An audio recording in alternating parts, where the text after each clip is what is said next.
নমস্কার বন্ধুরা, মুনিয়া রন্ধনশৈলী চ্যানেলে আপনাদের সবাইকে স্বাগত। আশা করি আপনারা সবাই খুব ভালো আছেন।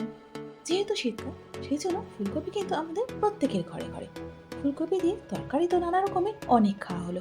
চলুন এবার তৈরি করি ফুলেশ্বরী পরোটা বা ফুলকপির পরোটা। এই ফুলেশ্বরী পরোটা আপনারা সকালে জলখাবার হোক অথবা রাতের খাবার যে কোনো সময় তৈরি করে দিতে পারবেন। দারুণ স্বাদের এই ফুলেশ্বরী পরোটা তৈরি করতে সময় লাগে খুব কম, আর তৈরি করাও খুব সহজ।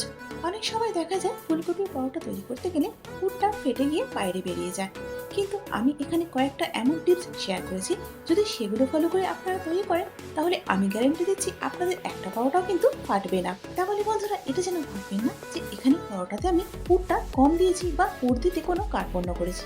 চলুন বন্ধুরা এবার তাহলে আপনাদের একটা পরোটা একটু ছিঁড়ে দেখায় পুরটা ঠিক আমি কতটা দিয়েছি।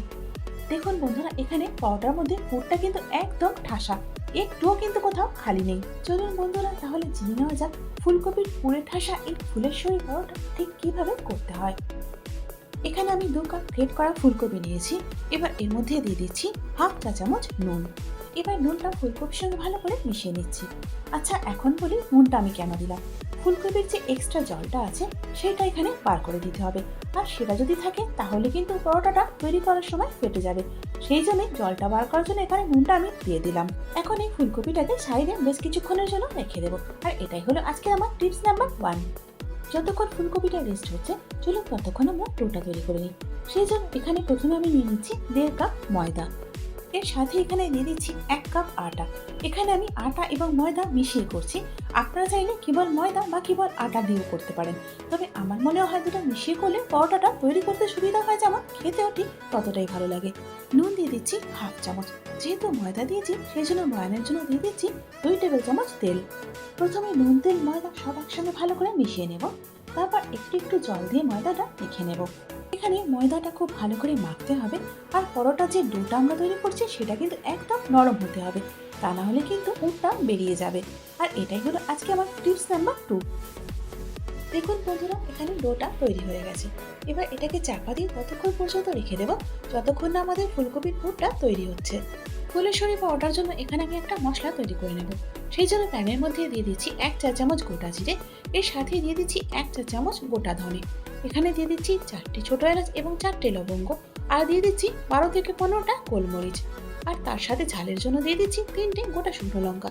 এখন এই সমস্ত মশলাগুলোকে ততক্ষণ পর্যন্ত লো হিটে ভেজে নেব যতক্ষণ না এর থেকে সুন্দর একটা গন্ধ বেরোচ্ছে।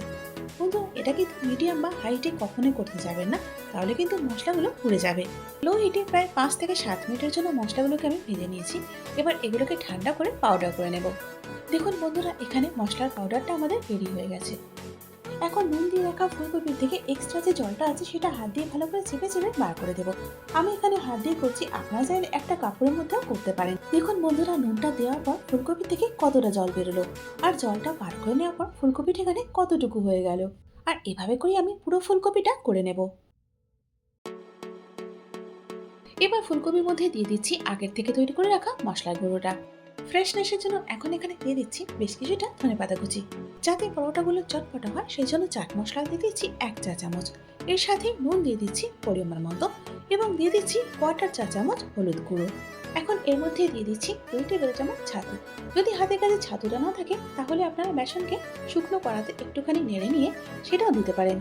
যেহেতু ফুলকপির পরোটা সেই জন্য এখানে দিয়ে দিচ্ছি 1/4 চা চামচ হিং। Now time to mix mix mix. বন্ধুরা এখন আপনাদের মনে প্রশ্ন আসতেই পারে যে ফুলকপির পরোটাতে ছাতু বা বেসন কেন। প্রথমত এটা বাইন্ডিং এর কাজ করবে, আর দ্বিতীয়ত যদি কোনো প্রকারের এক্সট্রা জল থেকে থাকে ফুলকপির মধ্যে সেটাকেও অ্যাবজর্ব করতে সাহায্য করবে ছাতু বা বেসন, সেই জন্য এখানে এটা দেওয়া। এখানে ফুলকপির স্টাফিংটা তৈরি হয়ে গেছে, আর যেহেতু এটা শুকনো সেই জন্য কিন্তু দেখুন এটা কতটা ঝরঝরে হয়েছে। এভাবেই কিন্তু তৈরি করতে হবে। এখন মেখে নেওয়া ময়দা থেকে লেচি কেটে নিচ্ছি। যেহেতু স্টাফড পরোটা সেই জন্য লেচিগুলো কিন্তু এখানে এভাবে বড় বড়ই করতে হবে, তা না হলে স্টাফিংটা কিন্তু বেরিয়ে যাবে। আর এটাই হলো আজকে আমার 3rd টিপস।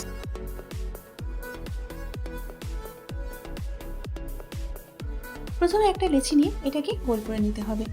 এরপর থাম্বের সাহায্যে আর ইন্ডেক্স ফিঙ্গারের সাহায্যে এটাকে বাটির শেপ দিয়ে নিতে হবে। দেখুন যেভাবে ভিডিওতে আমি দেখাচ্ছি থাম্বটা মাঝখানে রেখে প্রেসার দিতে হবে আর ইন্ডেক্স ফিঙ্গারটাকেও সাইড থেকে দিয়ে ঘুরিয়ে ঘুরিয়ে এভাবে বাটির মতো গোল করে নিতে হবে। শীতকালে ঠিক যেভাবে আমরা পুলি পিঠে তৈরি করি এখানেও ঠিক সেভাবেই বাটিটা তৈরি করে নিতে হবে। তবে ময়দার এই বাটিটা তৈরি করার সময় আপনাদের এটা খেয়াল রাখতে হবে যাতে করে এটা খুব পাতলা না হয়, তাহলে কিন্তু ফেটে যাবে। আর এটাই হলো আজকে টিপস নাম্বার 4। ফুলকপির পুরটা বাটির মধ্যে দেওয়ার পর এভাবে হাতে করে একটু চেপে চেপে দিচ্ছি যাতে করে এটা বাটির মধ্যে খুব ভালোভাবে সেট হয়ে যায়। তারপরে আবারও একটুখানি পুর দিয়ে নিচ্ছি। দেখুন এখানে কিন্তু আমি বেশ ভালো মাত্রায় পুরটা দিচ্ছি। পুর দেওয়াতে কিন্তু কোনো রকমের কার্পণ্য করছি না, আর তবে কি পরোটাগুলো কিন্তু খেতে ভালো লাগবে। পুরটা দেওয়া হয়ে গেলে এবার সাইড থেকে ঘুরিয়ে ঘুরিয়ে ভালো করে মুখটা বন্ধ করে দিতে হবে, তা নাহলে কিন্তু স্টাফিংটা বাইরে বেরিয়ে যাবে আর বাইরে বেরিয়ে গেলেই পরোটাটা ফেটে যাবে। মুখটা বন্ধ করে আবারও হাতে করে একটুখানি গোল করে নিলাম। চলুন বন্ধুরা এবার পরোটাগুলো বেলে নিই। সেই জন্য চাকির মধ্যে একটুখানি আমি ময়দা ছিটিয়ে দিলাম। এবার একটা লেচি নিয়ে হাতে করে হালকা হালকা চাপ দিয়ে এটাকে প্রথমে একটুখানি বড় করে নেব। হাতের সাহায্যে যতটা বড় হয় ততটাই বড় করে নেব। এভাবে কিন্তু আমি পরোটাগুলো করি, আর এভাবে করে কিন্তু আমার একটাও পরোটা ফাটে না। আর এটাই হলো আজকে আমার টিপস নাম্বার 5। হাতে করে বেশ কিছুটা বড় করে নেওয়ার পর এখন লেচিটাকে বেলনের সাহায্যে বেলে নেব। তবে বেলার সময় হালকা হাতে বেলতে হবে আর ঘুরিয়ে ঘুরিয়ে এভাবে বেলতে হবে। তবে এটা বেলার জন্য খুব বেশি ময়দা বা আটার প্রয়োজন পড়বে না। দেখুন এখানে আমাদের প্রথম পরোটাটা বেলা হয়ে গেছে। এবার আমি দেখিয়ে দিচ্ছি এটা কতটা মোটা বা পাতলা হয়েছে। দেখুন না এটা খুব বেশি মোটা হয়েছে আর না একদম পাতলা হয়েছে। ঠিক এভাবে করেই বেলে নিতে হবে। পরোটাগুলো সেঁকার জন্য ইন্ডাকশনে প্যানটা বসিয়ে দিয়েছি। প্যানটা হালকা গরম করে নিয়েছি। এবার এর মধ্যে আমি পরোটাটা দিয়ে দিচ্ছি। ব্যাস এখন আর কিছুই না, যেভাবে আমরা বাড়িতে পরোটা সেঁকি এটাকেও ঠিক সেভাবে সেঁকে নেব। দেখুন বন্ধুরা পরোটাটা সাইড থেকে ফুটতে শুরু করে দিয়েছে। ঠিক এই সময় এটাকে আমি উল্টিয়ে দেবো। পরোটাটা সেঁকার সময় একটু সাইডগুলো চেপে চেপে এভাবে করে সেঁকে নিতে হবে। যেহেতু সাইডগুলো একটু মোটা হয় সেই জন্য এভাবে চেপে চেপে সেঁকে নিলে পরোটাটা খুব ভালো মতো সেঁকা হয়ে যাবে। আর দেখুন পরোটার মধ্যে দারুণ একটা কালার এসে গেছে, অর্থাৎ পরোটাটা খুব ভালো মতো সেঁকা হয়ে গেছে। এখন পরোটার উপর থেকে একটুখানি ঘি দিয়ে দিচ্ছি। খুব বেশি ঘি দিয়ে কিন্তু আমি পরোটাটা ভাজছি না, আমি এখানে ঘি দিয়ে ভাজছি। আপনারা চাইলে সাদা তেল দিয়েও এটা ভেজে নিতে পারেন। এখন পরোটাটা উল্টে দিচ্ছি আর সাথে সাথে এদিকটাতেও ঘি লাগিয়ে দিচ্ছি। দেখুন বন্ধুরা পরোটাটা উল্টে পাল্টে খুব ভালো করে সেঁকে নিয়েছি।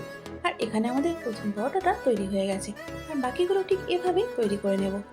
বন্ধুরা দ্বিতীয় পরোটাটা আমি আপনাদের তৈরি করে দেখিয়ে দিচ্ছি। দেখুন এখানেও কিন্তু পরোটাটা একইভাবে আমি সেঁকে নিচ্ছি। আর আপনারা নিশ্চয়ই দেখছেন যে পরোটার কোনো অংশে কিন্তু ফাটা বা ফুটো নেই। দেখুন বন্ধুরা এখানে পরোটাটা কিরকম গোল হয়ে ফুলে উঠেছে, অর্থাৎ মাখা, বেলা এবং সেঁকা তিনটে কিন্তু একদম ঠিক হয়েছে। চলুন এবার গরম গরম পরোটাগুলো পরিবেশন করি।